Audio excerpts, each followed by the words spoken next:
The city feels overwhelming the moment you arrive. It feels like history pushing against your chest, like millions of lives moving in directions you don't understand.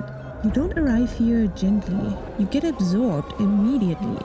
The city connects continents and it is one of the most visited cities on Earth. So somewhere in all the chaos, I started wondering, why do all these people come here? Welcome to Istanbul, a city that, to be honest, at first glance feels a little bit overwhelming because there are too many narrow streets, too many crowds and too much noise here. However, Istanbul ranked as the most visited city in the world in 2023, and it keeps ranking in the top 5 of the most visited cities globally.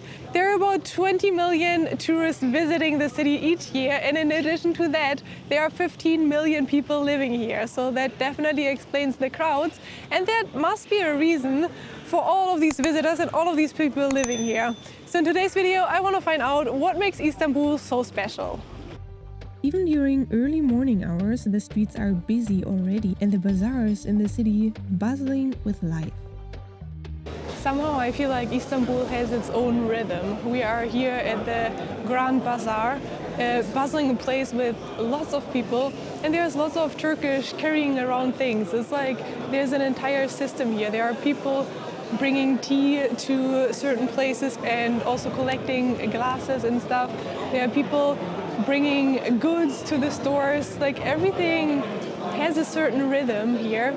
It's very interesting to explore this place. I believe that a bazaar like this one is the perfect place to dive deeper into Turkish culture or into the culture of a country in general.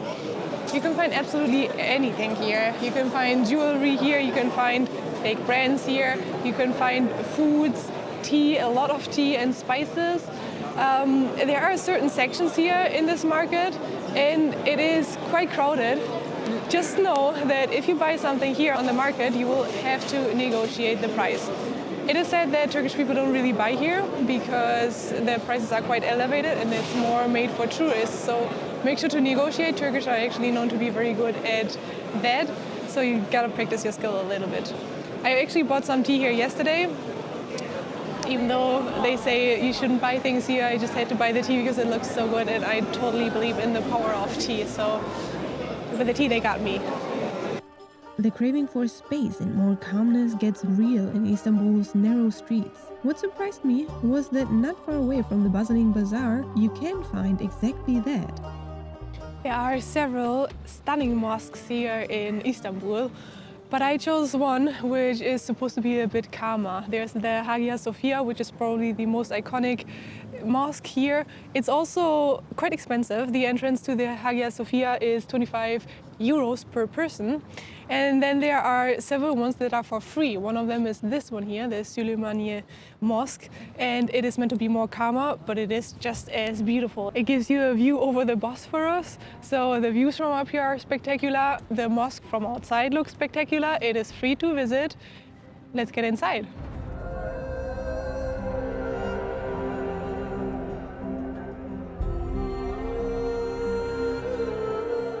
This mosque is absolutely stunning. I don't think I've ever been in a mosque that wasn't extraordinarily beautiful.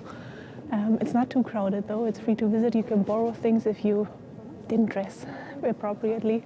And then here behind me there's the prayer area. It's blocked for tourists, which makes sense so that people can actually pray here without being disturbed. And well, then there are a few people here, but really not too many. The Islam doesn't allow idols, which is why you will never see any figures in a mosque. You can see Arabic inscriptions in the walls sometimes. That's basically the decoration instead of like in churches where you see a lot of figures and statues. Istanbul is full of mosques and you can visit lots of them for free. But there are more places, calm and not crowded, that are worth a visit.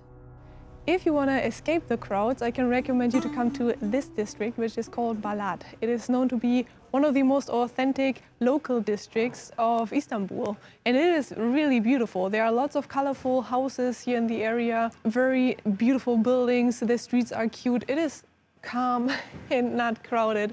So it is the perfect escape from all the noise of Istanbul. It is a bit outside of the tourist center, but it's still not too far away though. Balat is a multicultural district. During the Ottoman Empire, there were lots of different cultures living here, like Armenians, Ottoman working class, Greeks, and then there were also Jews here. So lots of people, lots of cultures mixed in this district. And you notice that until today. So Balat is an example of how empires create layered cultures in a district. I believe it's very interesting and very nice to walk through here. So how do I find these kind of places that aren't on every traveler's list? With the internet. Surprise. No, but seriously, the internet is something that is a non-negotiable for me during all of my trips. And that is why I want to recommend to you Olafly. Olafly is an eSIM provider that provides eSIMs for travelers in more than 200 destinations. And they also provide you with more than 15 regional plans that you can use if you are planning to do some country hopping. With Olafly, you can enjoy unlimited data throughout your entire trip. And I would recommend you to install the eSIM before your trip, especially if you want to travel to Turkey, because here eSIM providers' websites are actually banned. So you will need to install it before your trip. And with that, all you need to do is to activate it the moment you land. And you will enjoy internet immediately. That means that you won't have problems to find your hotel or even to Google some last-minute information about your trip. And now for all frequent travelers, for people who travel a lot for work, and for all digital nomads, the Olafly plans are monthly subscriptions that can be cancelled anytime, and they ensure that you will have internet worldwide.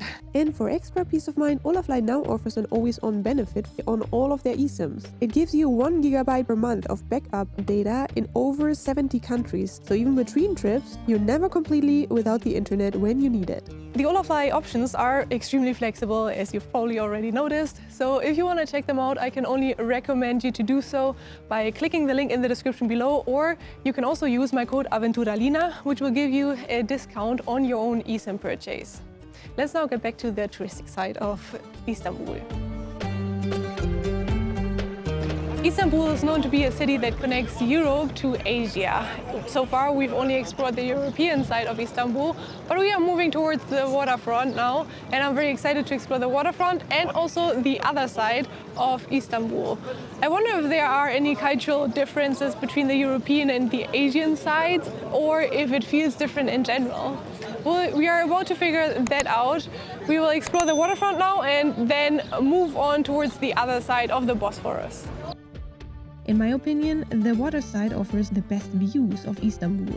You become aware of the amount of mosques and the waters that divide Istanbul in Europe and Asia, but also in historic and modern. There's more than one bridge worth a closer look. Behind me you can see the Galata Bridge, which is a bridge that is a big symbol for the city of Istanbul. It is a lot of things at once. It's a viewpoint, it's a social gathering point, it's a transit artery, there are restaurants on there. We are going to cross it in a little bit and take a closer look at it. But before we do so, I also want to give you this spectacular view over there. Do you see that mosque over there? It looks spectacular from down here already. As you can see, the bridge has several levels. On the upper level, there are people crossing the bridge, cars, pedestrians, buses, and so on. Then there are fishermen on the bridge. It's actually a 100-year-old tradition that people come here to fish. And then on the lower level, there are restaurants. This is probably the place where you can eat the freshest fish of Istanbul. Crossing that bridge here walking, I feel like one of the things that makes the city special are the views. It is such a picturesque city. I don't think I've ever seen a place like that. No matter where you look, there is something beautiful to explore. All of these mosques that you can see in the background, it's insane. The mosque, by the way, with the dome, it is a typical architecture, symbolic for the Ottoman Empire back then. It is super beautiful. Crossing the Galata Bridge means to cross from Istanbul's old part into the slightly more modern part of the city.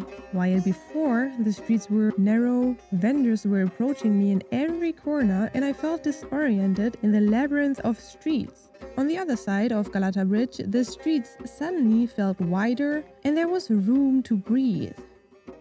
We made it to the other side, and so far I can tell you that it does feel a little bit different, because from what I'm seeing right now is that the streets are a bit wider, not as small anymore. There aren't that many stores everywhere and people trying to sell you something.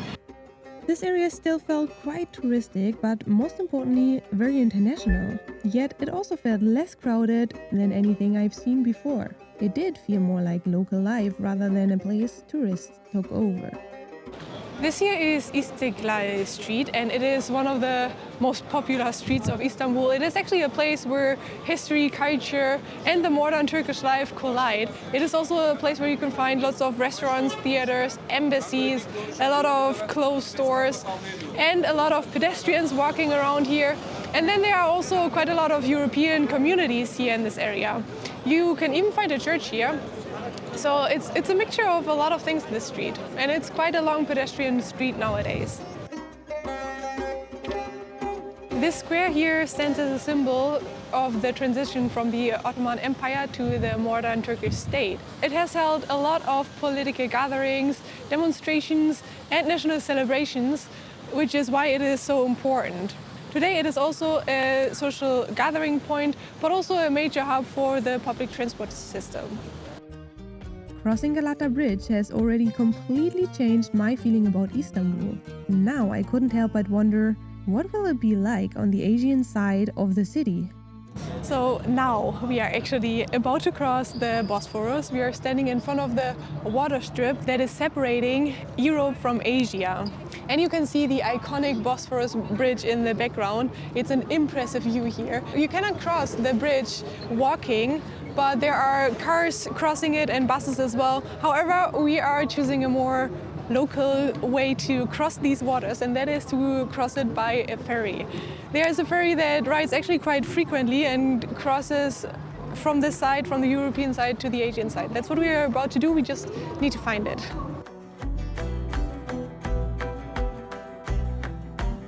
The ferry is part of the public transport system here in Istanbul, so it is a great way to save some money, but to get the same views over the Bosphorus. There are several lines here, so make sure to check if you're actually taking the right line. We are taking one that is going to cross the Bosphorus, so we will explore the other side next. And also there's a place with a pretty cool story, or actually a pretty cool legend.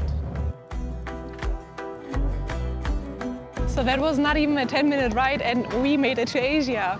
This side here feels less touristic. Also, if you check out the tourist attractions of Istanbul, there are, or at least 90% of them are on the European side, so on the other side. We're now in Asia.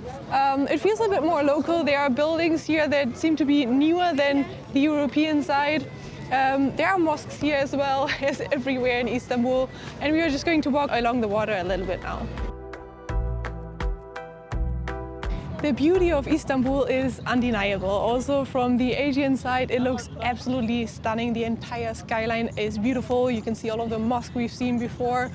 And then there is this tower here in the middle of the Bosphorus, and there is a legend about it that I wanted to tell you. Actually, there are several ones, but the most popular one is that this tower was built by a sultan. He was told that his daughter would be bitten by a snake and die from it. So in order to protect his daughter, he built this tower in the middle of the water.